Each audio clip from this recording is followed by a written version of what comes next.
Hey, what's happening? This is Jason. And you might have found yourself asking, what is a functional health specialist? Well, functional health can be defined as the ability to perform all of one's activities of daily living. Activities of daily living are self care activities such as bathing, dressing, using the toilet, grooming, and feeding oneself, and could be called the minimum requirements to live healthy. And this is by study.com. We take that, that's just one phase of functional health. Functional health moves into functional performance. And functional performance is, well, hey, can we take that from the minimum requirements up to more maximal requirements like injury resiliency? Make sure you don't get hurt. Like if your dog takes off while you're walking the dog, something like that. I actually get a lot of people with shoulder issues coming in with that kind of stuff. So, we want to make sure that you are not just minimally meeting those requirements, but that is the basis for the measurements that we use with you. So we want to look at the healthcare system and the process of care. So the process of care, whenever you go in, you're going to get your diagnostics, which is all these evaluations and measurements and assessments. Then you're going to get your prognostics, therapy or intervention, and then you're going to have monitoring. And we already kind of mentioned this, but diagnostics is your assessment, screening, and evaluation. And those may be in the form of blood labs. It may be in, depending on what specialist you go, they may be movement screenings. They may be, just through the gambit of screenings, you might have any mix of those. And then prognostic. Well, this is predicting. This is answering the questions. What are we looking for from the screens? What are we looking at from the screens?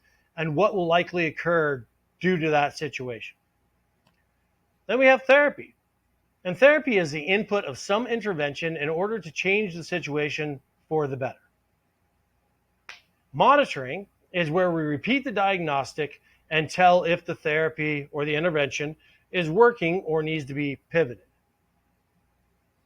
And so through this little table here, we can see where we have our specializations up here. We're going to compare functional health, which is where a functional health specialist is, with functional medicine, and with what we all know is the medical side of things. So in diagnostics, the medical side of things, about 90% of their decision making is based upon blood draws, blood panels. So that's important. That's important stuff to know in terms of disease and all sorts of stuff. With the functional medicine person, they're going to look at your blood panel, but they're also going to look at gut health and other various tests. They are really, really focused on that gut health type stuff. And then a functional health person, we're going to look more at cardiovascular performance, kind of stress tests. We're going to look at that on the front end, not just if you have something indicating a problem, but we're going to look at it on the front end. We're going to look at chronic pain. We're going to look at physical activity vital signs, which is a biomedical health marker now. We are going to look at that blood, similar to the others, but probably a little bit more, maybe not quite as in depth. And then we're going to look at deep markers for function and behavior. So all that kind of stuff.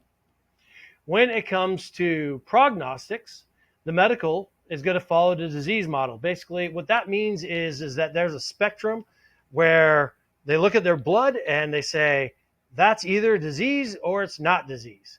If it measures one number on the blood, then you are not diseased.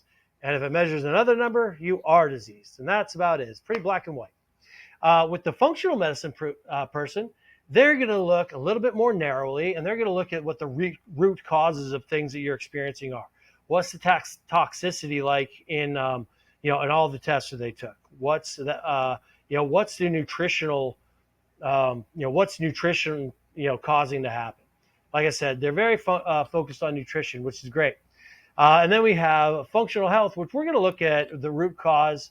We're going to try to optimize those biomarkers to be in the most optimal range, not disease-free or total disease. We're going to look at trying to optimize them.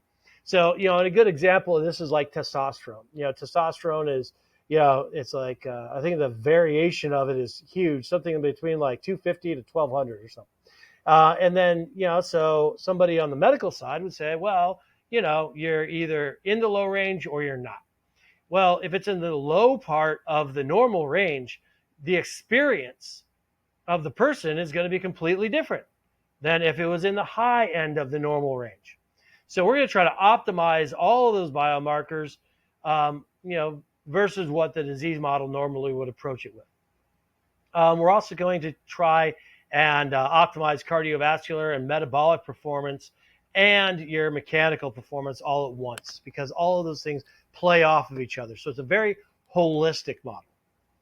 Then we come to the therapy. And the therapy, well, the therapies or the interventions used in the medical model, they are drugs, surgeries, or other specialists. They might sometimes tell you, do exercise and diet. So very, very specific. With the functional medicine person, they're going to get very intricate on your nutritional and your supplemental type stuff, which is very, very good. They're not really going to be too focused on movement, and they might have some behavioral stuff to do in terms of activity and stuff like that. Whereas the functional health person, we're going to focus a lot on movement. We're going to focus very much on movement. We're going to go general on nutrition because we know that most people aren't covering even the basics there. So if we can go general on nutrition and just improve those big things, then that's great. Otherwise, we're probably going to refer you out to a functional medicine person. And then we're going to try and customize those active behaviors for you. In short, the differences are the medical models, the doctors focus on affecting disease after it has occurred. Functional medicine and health both look at the elimination of the root cause of disease. Functional health looks deeper than both of those on how the body performs and considers optimal ranges for markers of health versus being disease-free. We talked about the testosterone there. Functional medicine's primary focus is on nutrition, supplementation, and gut health. And functional health is primarily concerned with activity across the range of activity, prescriptive exercise, and general nutrition, and how that does solve for root cause issues. So thank you very much. I hope this was helpful, folks. I will talk to you soon.